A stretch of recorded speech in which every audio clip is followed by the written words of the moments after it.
আগামীকাল অরণ্য ষষ্ঠী, যা বাঙালি সমাজে জামাই ষষ্ঠী নামে অধিক পরিচিত। এই বিশেষ উৎসবকে কেন্দ্র করে শুক্রবার থেকে কোচবিহারের বিভিন্ন বাজারে দেখা গেল উপচে পড়া ভিড়। সকাল থেকে ফলের বাজার, মিষ্টির দোকান এবং পুজোর সামগ্রীর দোকানগুলোতে ক্রেতাদের ভিড় ছিল চোখে পড়ার মতো। মূলত সন্তান ও জামাইয়ের মঙ্গল কামনায় মায়েরা এবং শাশুড়িরা ব্যস্ত হয়ে পড়েছেন কেনাকাটায়। হিন্দু রীতি অনুযায়ী মা ষষ্ঠীর পুজোর মাধ্যমে সন্তানদের দীর্ঘায়ু, সুস্বাস্থ্য ও সুখ সমৃদ্ধি কামনা করা হয়। সেই উপলক্ষে সাজানো হয় বিশেষ ডালায় রাখা হয় করমচা, আম, লিচু, কলা, কাঁঠাল সহ বিভিন্ন মৌসুমী ফল। পাশাপাশি প্রচলিত রয়েছে মা ষষ্ঠীর সার দেওয়ার রীতি, যেখানে একগুচ্ছ দূর্বা ও ঘাস ও তালপাতার পাখা ব্যবহার করা হয়। বিশ্বাস করা হয় এই আচার পালনের মাধ্যমে মা ষষ্ঠীর আশীর্বাদ সন্তান ও পরিবারের সদস্যদের ওপর বর্ষিত হয়। উৎসবকে ঘিরে বাজারে ফল ও মিষ্টির চাহিদা বেড়ে যায়, ব্যবসায়ীরাও বেশ খুশি। অনেকেই জানিয়েছেন অন্যান্য দিনের তুলনায় বিক্রি উল্লেখযোগ্য হারে বৃদ্ধি পেয়েছে। বিভিন্ন ফলের দোকানে ক্রেতাদের দীর্ঘ লাইন দেখা গেছে। পাশাপাশি পুজোর সামগ্রী বিক্রেতারাও ভালো ব্যবসার আশা করছেন। এই বিষয়ে বাজার করতে আসা বিভিন্ন ক্রেতারা কি জানাচ্ছেন শুনব। ষষ্ঠী আমাদের বাঙালিদের একটা বড় পর্ব। যদিও আমার জামাই নেই, আমি মনে করি ষষ্ঠী মানেই সন্তান, আমার একটি মাত্র মেয়ে। ষষ্ঠীটা পাখাটা দিয়ে কি করা হয়?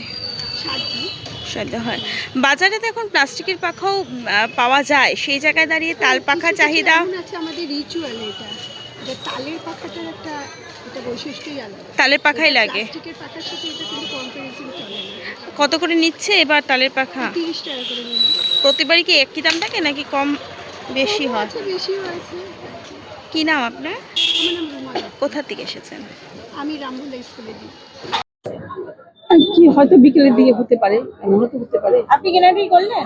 হ্যাঁ, কেনাকাটি করেছেন আপনি? এই করলাম। এই সমস্ত টুকটাক জিনিস দাম কি একই রয়েছে? মোটামুটি একটু খুব বেশি ইয়ে হয়। কি নাম আপনার? ওই যে বললাম যে একটু আগে তো তোমার সঙ্গে বলেছি, অঞ্জলি ঘোষ। পাশাপাশি বিভিন্ন দোকান মালিক এই বিষয়ে কি বলতে চেয়েছেন শুনব। চলছে মোটামুটি। কি কি রয়েছে আপনার দোকানে? ফুল, করমজা, আম, পদ্ম ফুল, লটকা, খেজুর, লেবু, পেয়ারা। এবার বাজারে কিন্তু সেরকম ভিড় কিন্তু দেখা যাচ্ছে না, এরকমই রয়েছে সকাল থেকে। হ্যাঁ, সকাল থেকে আশা করছেন আরো হবে সময় পেরোলে? সময় এখন সন্ধ্যাটা দেখতে হবে। এবার ষষ্ঠীটা বেশি ভালো না, করছে না নাকি? কি মনে হচ্ছে? হচ্ছে না। কি নাম আপনার? আমার নাম নমিতা পাল। প্রতি বছর আমরা দোকান দেই। কি কি রয়েছে আপনার দোকানে? আমার দোকানে আছে আম আছে, খেজুর আছে, লটকা আছে, তারপরে এই আছে তোমার হলো লটকা আছে, তারপরে হলো বাঁশের করুল আছে, আম পাতা আছে, আম আছে, তারপরে আছে হলো পেয়ারা। আমার একটা দান 20 টাকাই। যদিও মা ষষ্ঠীর উল্লেখ হিন্দু শাস্ত্রে রয়েছে, তবে জামাই ষষ্ঠী উৎসবের বিশেষ জনপ্রিয়তা মূলত বাঙালি সমাজেই বেশি দেখা যায়। পারিবারিক বন্ধনকে আরও দৃঢ় করতে এবং সন্তান ও জামাইয়ের মঙ্গল কামনায় এই ঐতিহ্যবাহী উৎসব আজও সমানভাবে গুরুত্বের সঙ্গে পালন করে চলেছেন বাংলার মানুষ। কোচবিহার থেকে নিজস্ব প্রতিনিধির রিপোর্ট, টাইমস 14 বাংলা।